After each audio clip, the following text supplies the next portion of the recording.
শুভ দ্বিপ্রহর। আশা করি সবাই ভালো আছো। আমার এই ভিডিওটি কালকের দুপুরের, কালকের একটু লাঞ্চ মেনুটা শেয়ার করেছি। তো কালকে আর এটা আপলোড করতে পারিনি, আজকে করলাম। তো এটা আমি আমার খাবার বাড়ছি।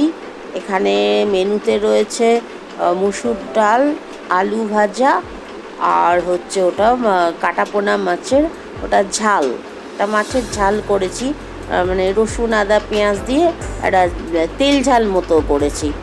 আর নিজের জন্যে খাবার তো ওই যা হোক তা হোক করেই নিয়ে নিই, মানে যেহেতু আমি খাবো, কাউকে দিলে তখন বেশ সুন্দর করে গুছিয়ে বাটিতে সাজিয়ে ভাতটা ভালো করে পরিষ্কার করে দিয়ে দিই। নিজে খেলে আর অত গুছিয়ে পরিপাটি করে কে নেয়, মানে আমি তো নিই না, নিজের জন্য আর অত পরিপাটি করি না।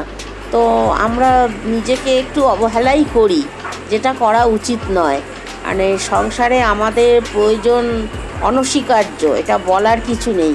সেই কারণে না নিজের প্রতি একটু যত্নবান হওয়া উচিত, তাহলে নিজে ভালো থাকলে সকলকে ভালো রাখা যায়।